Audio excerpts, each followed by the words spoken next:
Alrighty, in this video, we're going to be talking about 1.2, which is the arithmetic of algebraic expression.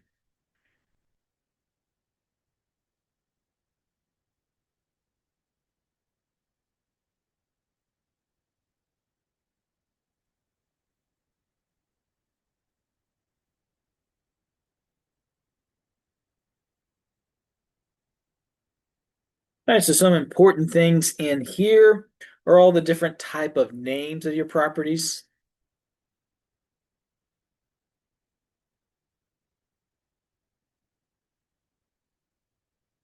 First one of it being closure.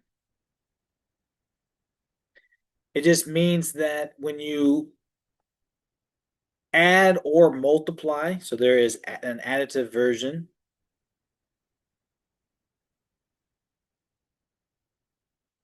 and a multiplicative version.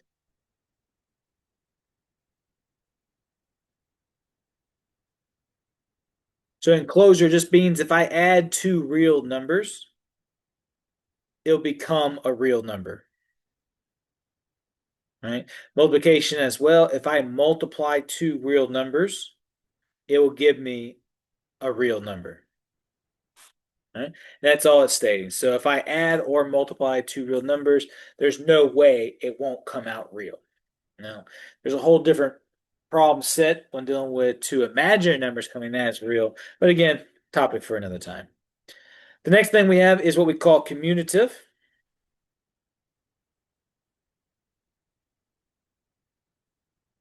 And I like to remember this one as order in the sense that order does not matter. So I can do A plus B, and that's the same thing as B plus A. So 2 plus 3 is still the same thing as 3 plus 2. Same thing with multiplication. A times B is the same thing as B times A, meaning 2 times 3 is the same thing as 3 times 2. The next one we have is what we call associative.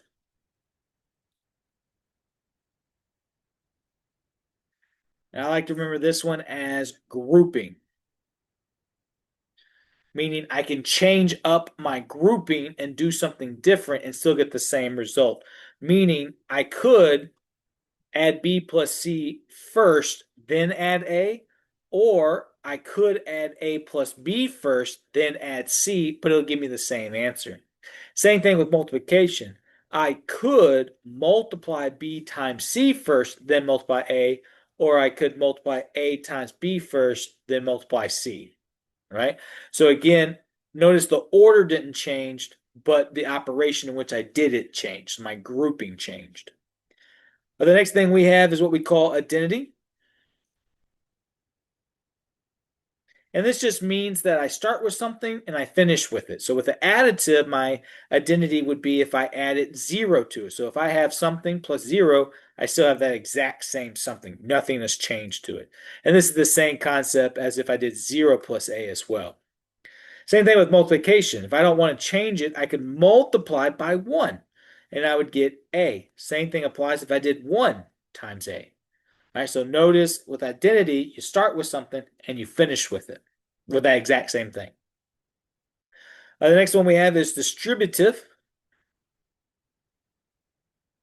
This one doesn't really have a additive or multiplicative.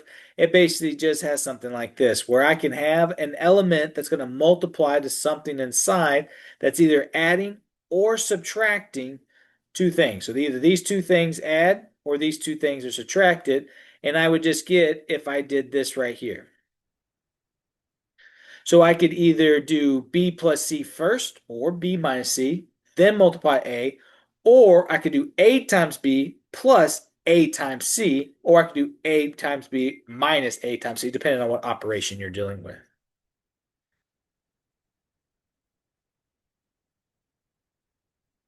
All right. Again, the next part is just notation. But if you see something like this, so they'll call this I guess we'll just call this more properties continued. So if I have A equals B and you have something that looks like this right here states if and only if. So this is true if and only if A plus C is equal to B plus C. All right. So we can state that A equals B as long as if we add the exact same thing to A and B and we're still equal. All right. So that is what this little symbol right here means. And the same thing works out in multiplication as well. So if I have A equals B, this also works out as long as A times C is the same thing as B times C. So notice if I multiply the exact same thing to both, I get the same result. Another property, so this is you can call this the additive version of this. And this is the multiplicative.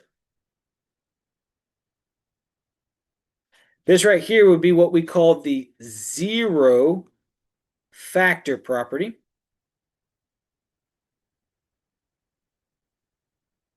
And basically just states if A times B equals 0, you might see just one arrow.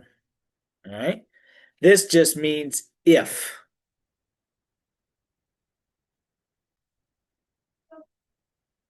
Or I guess, sorry, not if. This just means implies. I think this is a chemistry term as well. So A times B equals 0 implies, so this basically, this is true, so therefore these things could be true, meaning that either A is equal to 0 or B is equal to 0 or both. So again, this basically A times B equals 0 implies that either A is equal to 0, B is equal to 0, or both are equal to 0. And we mentioned it in the last one, but order of operations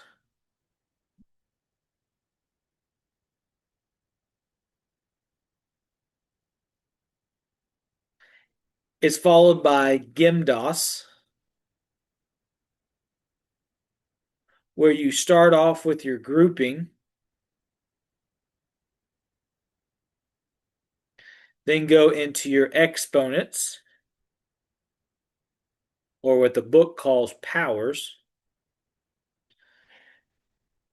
Then you have your multiplication and division can go together. That's I think a big misconception there is that multiplication division you go together from left to right, and then you finish with addition and subtraction. And again, you do those together as well from left to right. They add in something here first, but it's actually part of grouping, in my opinion. If you have fractions, work them separately. So work the denominator, then numerator, or vice versa, it doesn't really matter. But work them separately as two separate different questions and then do the division at the very end. So do everything on top as if it was by itself, do everything on bottom if it was by itself, then go back and actually do the division, since that's what a fraction is basically just a division problem. All right, the last thing you need to pull from this is union and intersection. So union is typically written as A union B, all right, which just basically means X, again, X is included in A or X is included in B. So for a union, for it to be a true statement, X is either in group A or group B. So maybe I was wanting to know,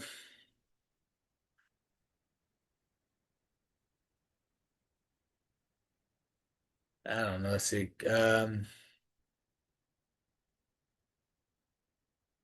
All the people that like the color blue or green, right? So I would say, all right, well, I like blue. Someone else might like green, but they would be in the same set because they are either or. So you can either like blue or you can like green, or you could like both, but you would still be part of this union. So it doesn't have to be both. It could just be either direction. The other one is a little bit stricter, and it has to be an intersection. So this looks like an upside down U. But this now is the same kind of setup, but this time X is included in A and X is included in B. So this time, maybe I am talking about a deck of cards and I want it to be a three and a club, right? So there's 4 threes in a deck and there's 13 clubs, but to do both, there's only one club of three, right? So therefore, instead of it being, what is that? 16 cards, there would only be one card that would qualify for both because it has to be in both conditions. All right, so let's do some examples that go along with your homework. Let's look at exercise 1, and this is going to be on page 23 and kind of moving forward from there. So number 1, it says identify on this set, it says identify the components of the algebraic expression as indicated. So number 1 says identify the terms in this expression, and we are given 3x squared y cubed minus 2 square root of x plus y plus 7z. Terms are separated by either subtraction or addition. So in this case, this would be 1, 2, 3. Now you might be arguing, well, there's a plus sign there, but that plus sign is technically in the grouping of the square root that's being multiplied by 2. So this would be one big term, right? But the main things are separated by minus and pluses. So your terms here would be written as 3x squared y cubed, comma, and we don't worry about the we're not trying to rewrite it or anything. I mean, you are, but this is a term, and then negative 2 square root of x plus y is a term because the sign goes with the number, comma 7z is a term. So that's how you would write this question out. All right, let's look at number 3. Number 3 says identify the factors in the term. So now we're breaking down a specific term. So we're specifically looking at this. And a factor are things that are being multiplied.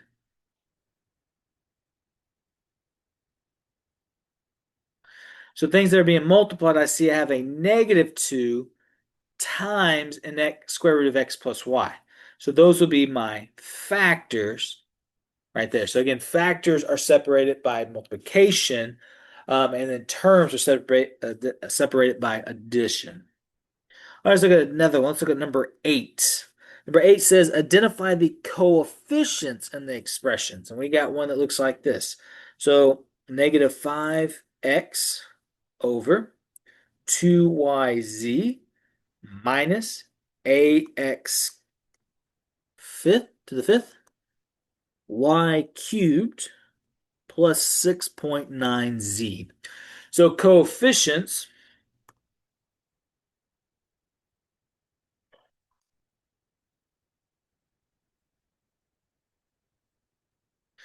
they are the numbers associated with the letters. So negative 5 halves would be the coefficient of this x divided by yz. Negative 8 would be the coefficient of x to the fifth y cubed. 6.9 would be the coefficient of z. So this is your coefficients. All right.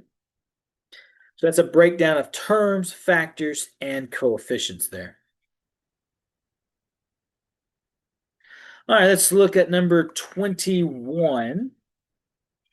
In this set, it says just evaluate the following expressions given the certain variables. So let's practice these.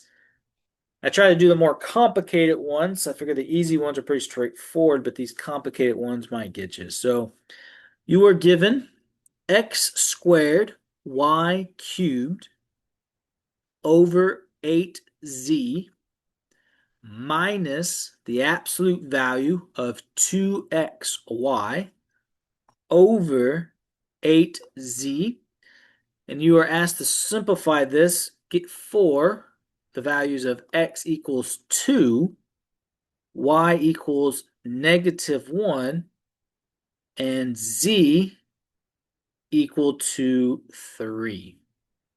All right, so what we're going to do is anytime we see a letter, we're just going to plug in these values for all the letters. So the first one I see is an X. So this X right here. I'm going to replace it with a 2. There's a square, so the square goes there. Notice I replaced the X is gone, but the rest of it is still there. The next thing is a Y. So I'm going to replace this Y with a -1. And I'm going to use parentheses to keep my stuff straight. And there's still a cube, so the 3 stays there. All I did was replace the letter. And I'm going to divide that by 8, because that's part of it. But then there's a Z. So I'm going to replace that Z with this 3. And again, I'm going to use parentheses only to separate my information, but also to indicate multiplication. We know a number next to a letter indicates multiplication, but if I don't have parentheses, this 8Z now is going to look like 83, and I want it as 8 times 3. And then we do the same thing. Absolute value, the minus was all there, the 2 is part of it.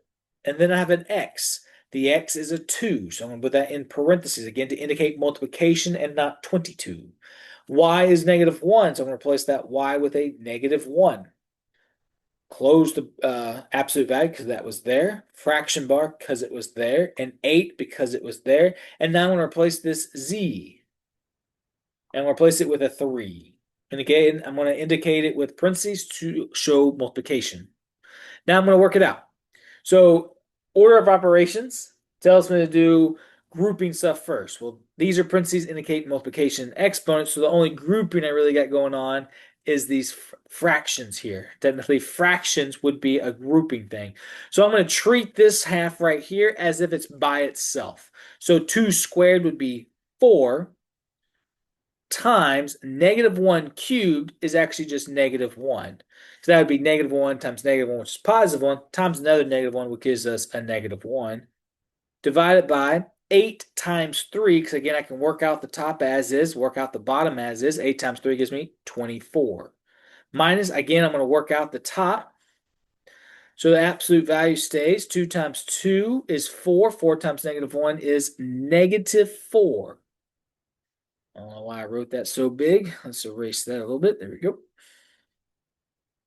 And then 8 times 3 is 24. And again, I can keep working this out. 4 times -1 is -4 over 24 minus the absolute value of -4 is 4 over 24.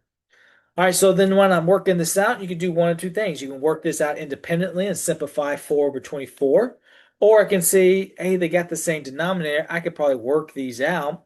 -8 minus 4, or not bad, -4 minus 4 gives me -8. When the denominators are the same when subtracting fractions, you're able to work out the numerator as if it was just a normal simple question.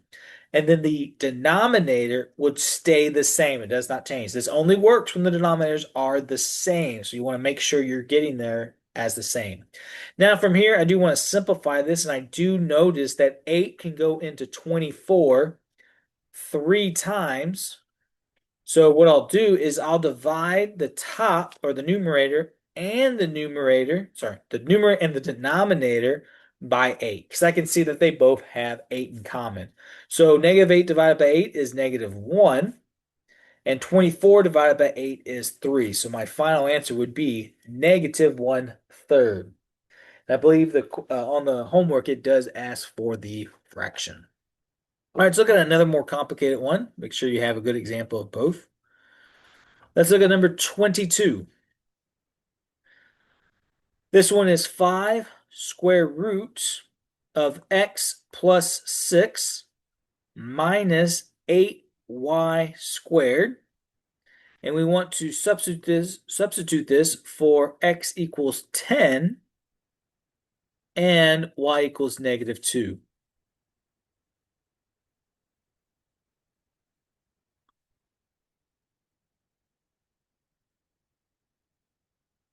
All right, so here we go. So again, I'm going to replace x and y with the respectful x and y given. So everything else will remain the same. So 5 stays the same, the square root stays the same, but this x is now going to become a 10. The plus stays the same, the 6 stays the same. Again, notice the x is gone. Minus 8, the y is replaced with negative 2. Again, I'm going to use parentheses to separate this, and then with the exponent squared because that stays the same. Now I'm going to work it out. Square root is technically a grouping situation. So 10 plus 6 is 16. Now this is an exponent. Square roots, and we'll learn this later down the road, I think in the next video. But negative 16 or square root of 16 is actually an exponent question as well. So we can see that the square root of 16 is 4, and then negative 2 squared is actually 4. Now we can do multiplication from left to right. 5 times 4 is 20, and then 8 times 4 is 32. Again, notice I'm multiplying before I subtract it. So I'm not doing 5 times 4 is 20, then minus 8, then times 4. You have to do all the multiplication division first before you can begin your addition and subtraction. And so therefore I see 20 minus 32 gives me negative 12. All right. So again, make sure you follow that order of operation. All right, in the next exercise, I want to go over number 23. And in this section here, it says identify the property that justifies each of the following statements. And it says if one of the cancellation properties is being used to transform an equation, identify the quantity that is being added to both sides or the quantity by which both sides are being multiplied. All right, so on number 23, we are given x minus y times z squared equals z squared times x minus y. So you just got to identify what is different from the left to the right. And hopefully, like, well, the order switch. And the moment you say order, hopefully then the word commutative comes to your mind. Specifically, multiplication. I don't know. I don't remember how specific the homework got. So if the order switched, commutative is the answer.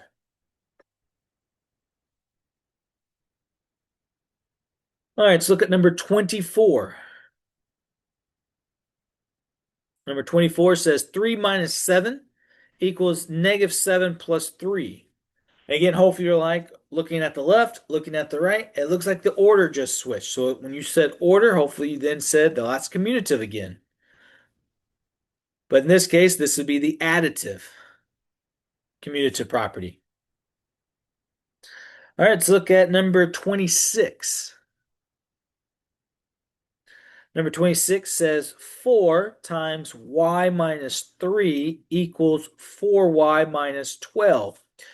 When you look at the left and the right, you can be like, well, it looks like they multiplied the 4 to each the y and the 3. So hopefully the word that comes to your mind when that happens is the distributive property.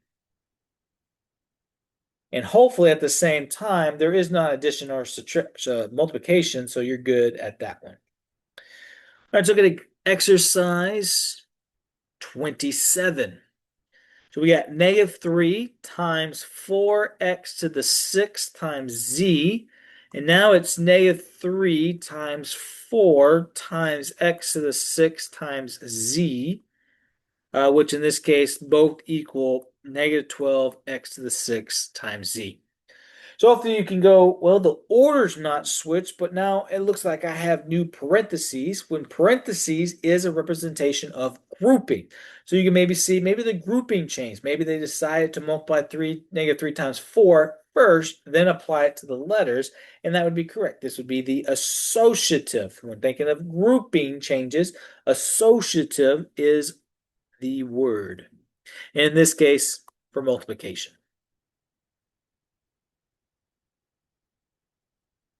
Let's look at example 30. In example 30, we have x plus y times 1 over x plus y equals 1. All right, so there is a couple of rules we need to add that I don't remember seeing in the book, but they are showing up right now. All right, so we talked about the identity. Maybe I just looked over it, but there is one called inverse. They have inverse properties, just basically mean that you start with something and then you get rid of it so it's nothing. So what can I add to A to get nothing, which is zero? And that would be negative A. So in addition, if I add a negative, I get zero. Multiplication is more of its reciprocal. So if I start with A and then I multiply it with 1 over A, I'll just get 1 as my answer. So with inverse properties, additive, the result is 0, and multiplicative, the result is 1. So let's jump back now to where we were at. And notice I have x plus y times 1 over x plus y, and I get the result of 1. So now after going over that, hopefully you're like, oh, that's inverse, because I got either the answer was 1 or the answer was 0. And because you got the answer of 1, hopefully you're saying that that is the multiplicative or multiplication one. All right, let's look at number 40. 40 says x minus 3 times x plus 2 equals 0 implies that x minus 3 equals 0 or x plus 2 equals 0. All right, so in this situation, hopefully you're like, all right, anytime two things multiply, give me 0. Not so much the inverse of additive because I'm multiplying, but hopefully you go more of this is the 0 factor property. Hopefully at this point you've seen this property in use a lot. We deal with this with quadratics when we're trying to solve for the solutions or the zeros or the roots or the x-intercepts, whatever you want to call them. But we use this in a sense that we'll take a quadratic and we will factor it, and then we take the factors, set them equal to 0, and it's because of the 0 factor property. So again, hopefully you've seen this quite a bit. It'll definitely be a main topic in this class. All right, so let's skip ahead to exercise 50. In this set, it asks us to evaluate each of the following expressions and be sure to use the correct order of operations. So this is just straight up doing math. So this right here would be negative 3 squared plus 2 times the square root of 2 plus 1 times 2 minus 7 pi. And I believe on the question on your homework, it does say keep your answer in the terms of pi. So if you do try to type this into the calculator, caution yourself because it'll give you decimals and it doesn't want that. All right, so let's talk about it. First thing we're going to do is the things that are grouped. And a square root inside it is a group. So I'm going to rewrite everything else out. And I'm going to work inside the square root. But inside the square root, I got to deal with the multiplication first before I can add. So I'm going to go 1 times 2 gives me 2. Now I can add inside. So that gives me the square root of 4 because that's what 2 plus 2 is. Now I can do my exponents. Now, one big thing to note is this square here is only being applied to the 3 and not the square. A big misconception is people think that negative 3 squared is the same thing as negative 3 squared. Notice though, this one has no parentheses and this one does. This one indicates there's a negative and I'm going to do 3 times 3, right? So therefore I do 3 times 3, I get 9, and therefore I get negative 9. This one implies that it's negative 3 times negative 3, which gives me a positive. So note that those are not the same. So this square is only being applied to this 3. So with that said, negative 3 squared in this case would be negative 9. Plus 2 times, I can now do the square root because it is an exponent. Again, we'll talk more about this in a later section. But the square root of 4 would be 2. I can now do multiplication before I can add. So 2 times 2 would give me 4. Now I can add. Negative 9 plus 4 gives me negative 5. And because the question says keep it in terms of pi, this is where you would stop. If you try to keep on going, you would have multiplication of decimals and get a decimal as an answer, and it does not want that. Let's try another one of those. Let's look at exercise 53.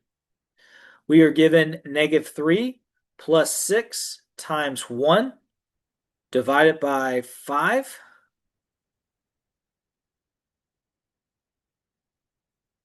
plus -3 cubed. Oh, make sure I got that. -3 plus 6 times 1 divided by 5 plus, okay. So I don't have really any grouping, so I can go on to my exponents. This is really my only exponent.